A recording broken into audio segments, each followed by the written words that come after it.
Hey, everybody. Thanks so much for joining us today. So very excited to have a conversation for you with Mark Liverman. Mark is our Director of Wellness and Employment here at the department. A really great guy to work with, a snappy dresser, knowledgeable about everything, and passionate about what he does. Thanks for joining me today, Mark. Absolutely. So I guess let's just kind of kick it off with, what does your office do? You're not the HR department, as people discover on our website, wellness and employment, right? I'm Yeah. looking to get a job with the department. I'm going to go look up Mark. Yeah. So kind of walk Yeah. me through what your office does. Let's start with wellness because that's a topic that everybody needs more of, right? Well, ironically, it's in the name. So we oversee a couple of initiatives. I have an assistant director, Stephanie Cooper, who keeps me sane by really managing all of the data and the day-to-day function of the office. But the Pure Wellness Initiative, which was once called My Health, My Choice, My Life, no one could ever remember the order of that name. So, so we changed it to the Pure Wellness Initiative. It does what it says. What we know is that people with behavioral health conditions die about 25 years before folks without that diagnosis, without those diagnoses. But it's not because of their mental health. It's not because of their substance use. It's because they tend to be more sedentary. They tend to eat more non-healthy foods. And so this initiative uses evidence-based workshops and one-on-one coaching to help them get up and move and be more active. We have some of the more notable workshops are diabetes self-management, chronic disease self-management, tobacco free, which is a tobacco cessation program to help people reduce their tobacco use. We just recently added an initiative that helps people take better care of their finances. So looking at, the whole person, their physical health, their behavioral health, and also, of course, their financial health. That's So awesome. that's the Pure Wellness Initiative. And Yeah. actually, Matthew, we are celebrating 15 years of that initiative being promoted by our department. It started as a SAMHSA grant, and the department felt that it was valuable enough to keep it going after that grant ended. And we found a way to do that through the closure of Lakeshore. Oh, that's huge. That's huge. Yeah. So you mentioned financial wellness. Obviously, a big part of that is employment, which is the other kind of half, or maybe even more than half of your office, right? So talk a little bit about that, and tell me about the model that we use and how that works, and kind of what we're doing across the state with individual placement and support employment. Absolutely. So, as with the Pure Wellness Initiative, individual placement and support, or IPS, is evidence based. It was studied initially by Dartmouth College about 35 years ago. And since then is used by roughly 40 states in the United States and 7 countries outside of the United States. Um, IPS became a model that the Department of Mental Health promoted beginning in 2013. It is delivered in our state in collaboration with vocational rehabilitation. So we work together. As a matter of fact, we just had a leadership meeting this morning with VR and just talking about how we're going to share data over the next few years. We are currently in 58 counties. IPS is provided in 58 counties. The remaining 37 are in primarily rural communities. So we are in, the major areas: Knoxville, Chattanooga, Nashville, Memphis, those Johnson City area. We have teams that do a lot of work there, but we really are hoping to and feel good about expanding to those other 37 counties soon. Awesome. So talk a little bit about the outcomes for IPS. You mentioned it's evidence-based, and it has a multi-decade history of evidence behind it. Talk a little bit about the outcomes that you see both in the research and in what you do with your providers. Yeah, typically what we know is that folks with mental health want to work, right? So what SAMHSA suggests or have found, and what the IPS Employment Center the kind of the umbrella organization that kind of oversees and provides guidance to the states in the United States and those 7 countries. What they have found is that about 2/3 of people with a mental illness would say they want to work, right? And only about 15% of them are working. Wow. And then less than that, only 2% of those folks have access to an evidence-based practice like IPS to help them maintain jobs. Um, what we have found in Tennessee, and I would say this is probably the situation across the country, is that people with a behavioral health condition very often can find their own job. Mhm. That's really not the challenge. The challenge is maintaining that job. Right. When they become symptomatic or when they're having a challenge at work, they don't really know how to navigate. So instead of staying with that organization, they will, with the employer, they'll quit and go look for another job. Yeah. What IPS does is we stay with that person. We develop a relationship with that individual that's looking for work, the job seeker. We also develop a relationship with the employer so that employer can reach out to us, the provider, if they need help. And we have seen remarkable success. So about half of the people that start working will continue to work for 90 days or more, and that's the goal, right? Yeah. So our employment rate for last year, I think it was 42%, Mm. which is right alongside of what we're finding internationally. And then 51% of those who began working continue to do so for 90 days or more. Last year, we served 1,864 people. Um, and again, we have 58 counties and 18 providers that help us do that. And these, Matthew, these are regular jobs. These are Yeah. not jobs that are set aside for people with disabilities. The average salary or average pay rate was $13.51 an hour. Um, and I mean that's pretty close to a livable wage. And we're proud about that. We're Yeah. proud of that fact. Yeah, that's awesome. I think that aspect of the follow along support, but also placing people in jobs that they want to have, not like Right. we're going to square peg round hole sort of situation, right? I mean, Yeah. IPS really focuses on those, the what the person wants, right? Exactly. I think that sort of centeredness is really cool to hear about. Yep. Yeah. So you have in how long have you been with the department?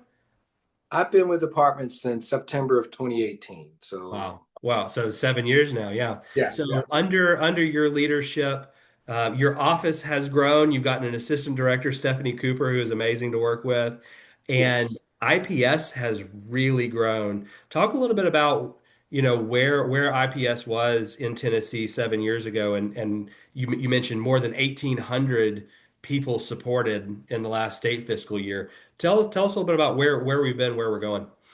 Yeah. So when we started in 2013, there were 4 teams. IPS started as a pilot. We had a team at McNabb, Ridgeview, Frontier, and then Park Center, who really started the IPS work in our state, had a team as well. And since then, we now have about 35 or so teams across the state. I Wow. mentioned there's 18 providers, but as you might guess, many of those providers have more than one IPS team.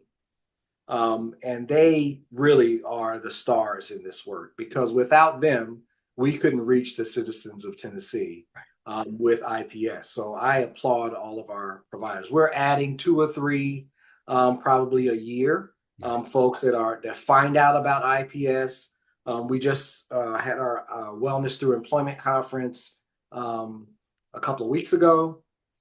And there is an opportunity for folks to learn about IPS and also to celebrate our successes for the past year. So really, really happy about the growth in our state from 2013 to now. When I started, I guess there was probably 8 or 9 teams. And so since then, we've been able to grow it to the 35 teams that we have currently. That's awesome. And I, I think the neatest achievement about what you've been able to do over the last several years with growing IPS is it wasn't because of, a enormous budget investment or anything like that. There was a state investment, but there's also that leverage, partnership, creative thinking. Talk a little bit more about that and how that works and what you've been able to do there, both with DHS and over the last couple of years to expand. Yeah, that's a great question because I mentioned earlier that we do IPS in Tennessee. We offer it in Tennessee in partnership with VR.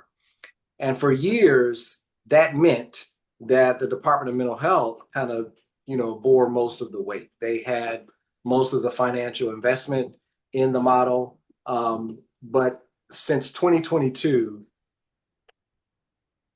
DHS is not only a partner in statement, but they are our partner across the board. They are, through their 4-to-1 match program with their federal partners, we're able to take state dollars that is specifically dedicated to IPS, and then VR is able to use those state dollars to draw down roughly 4 times the amount of that investment.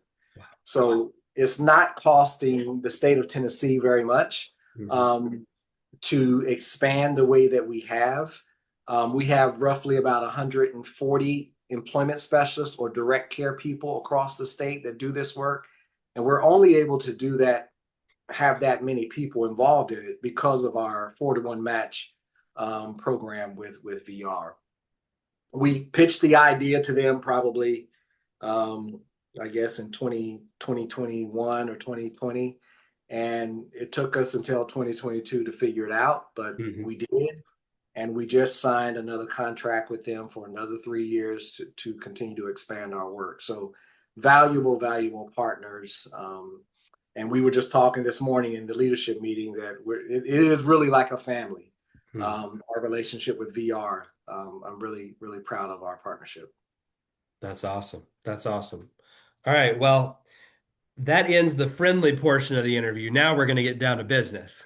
All right. So we're gonna call this segment 5 questions. We're starting with Okay. Mark. Mark is our guinea pig. So if you're watching this, Mark didn't have any template to go from. He didn't have any grace. He didn't have any he is our true test subject. So kudos to Mark for stepping up. So 5 questions with Mark Liverman. First, how did you come to join Team TDMHSAS? Actually through IPS. So I was working for what I now know is a partner agency of the Department of Mental Health, a grantee, Park Center. And I was hired at Park Center to be an IPS trainer. So I didn't know anything about IPS before working for Park Center, but I have a lot of training background. So I was in the United States Army, and in the Army, I was a sergeant. So I trained people. Then I worked in a post-secondary education as a director of a college campus. I actually worked in probation and parole. And even in that role, I was training people about that particular type of work. Sure. So I used that education background, that teaching background to apply for the IPS trainer position and was fortunate to get it. And then I was in a meeting with Matt Yancey at a fidelity review, Deputy Commissioner Matt Yancey. And I was going through that review and trying to be kind to the agency who did not agree with their score. Mm, And that, I think, left a mark with Matt. And so when the position became available for the Director of Wellness and Employment, I applied and interviewed and was fortunate to get this position now 7 years ago. and here we are. Here we are. Is it normal that a deputy commissioner sits in on a fidelity review? He wasn't a deputy then. He was an assistant commissioner then. I Okay. don't even think he was an assistant commissioner then. He might have, he had some like special He was position. okay. Okay. Yeah. Interesting. And Yeah, it just goes to show you never know when you're going to make an impression on somebody and it's exactly. going to come back around in a good way or a negative way. Yeah. And Yeah. and it's those life-changing sort of connections that shape who we are. That's really cool. And I was just doing my job. I was trying to make the Yeah. agency happy, but also knowing that Fidelity specifically defines what employment should look like. And Mhm. they were not doing the thing that supported employment should look like. So I was glad that left an impression on Matt. Yeah, very cool. Very cool. All right. Question 2 out of 5. What is an experience, personal or professional, that shaped who you are and influences you today? Something you really carry with you. Well, this is gonna go way back as given my gray hair. My I was raised by my grandmother, Mhm. and she was always a giver, and I just witnessed it as a child. Yeah. And there would be people that come to the house, right, and she would babysit for them, and they would need something. And we didn't have very much. It was a time in my life where I was poor, but I didn't know I was poor, Right. right? Because I was rich in relationships. I Mhm. was rich with love for my family, and so my grandmother was a giver, and she was a teacher by example. Yeah. And so she kind of shaped me to be the person that I am today. She, you know, you hear stories about Mother Teresa. Well, my grandmother's name was Mother Margaret, and I can tell you, I never saw her do anything contrary. Right. She was an embodiment of love, and she showed that to people. She gave that to people. She lived it. So I think she probably has affected me both personally and professionally. That's awesome. That's awesome. All right. So that feeds into this next question. You can't use it over again. Right. Who is someone that inspires you? I'm going to say some ones. Okay. I see through IPS the empowerment of work. Now, this is going to sound Yeah. kind of trite, but when you can see a person who may be 40 years old or so, 40 or 50 years old, or even 20 or 18 years old, Mhm. and you see how much work, having a job, being employed, making their own money Yeah. can dramatically transform their life. That's enough to Mhm. give you the energy to come back and work on those contracts, right? And Yeah. to talk about IPS whenever you meet people. And I get to see that very often. Matthew, you know that we make it a habit of trying to record success Mhm. videos. And you do a phenomenal job of that. The last video was of a guy who was homeless, Yeah. was referred to IPS, got a job, had a degree, but was able to get back into his field and is now I mean, he's in a good position. He has an employer that respects him. Um, and when you see life transformation like that, that's what inspires me to keep doing this work. Yeah, yeah, right on. And that I'll link to it in the description for this video, but that story that we did in Memphis, it really highlights how the services we offer as a department really Exactly. do wrap around people because he had access He services entered through through the the PATH PATH program. program. Yeah, Yep. yeah, And I think he also received services through the safety net yep. and through IPS and just like that story top to bottom was just like Mhm. piece through Yep, the spot on. stones. Yeah.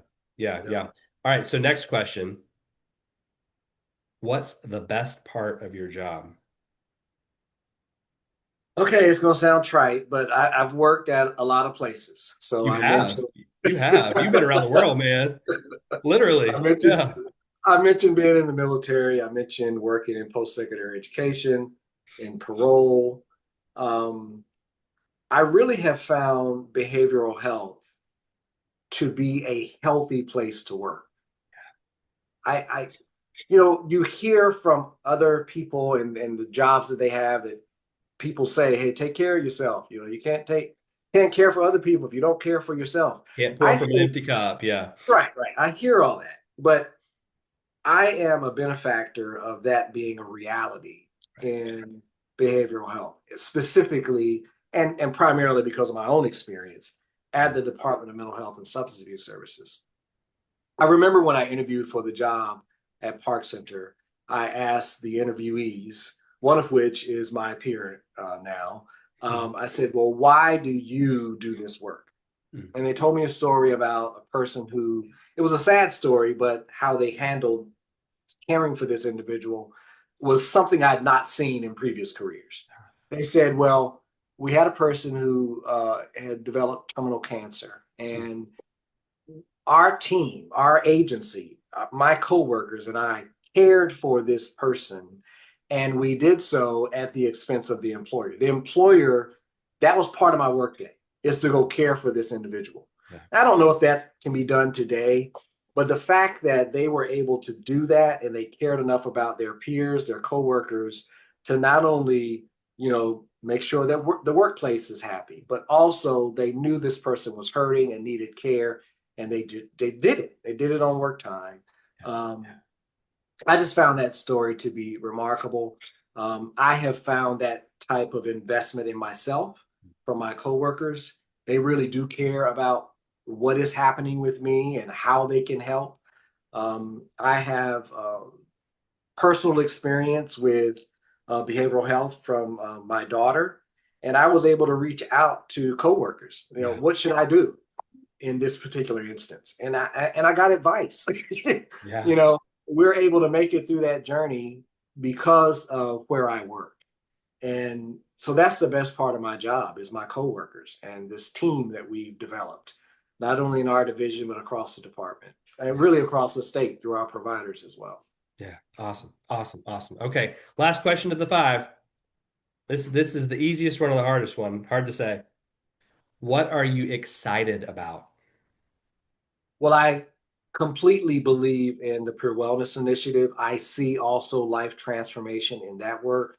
We were recently able to expand that model into the Middle Tennessee area through partnership with Park Center, and in West Tennessee through partnership with Alliance Healthcare.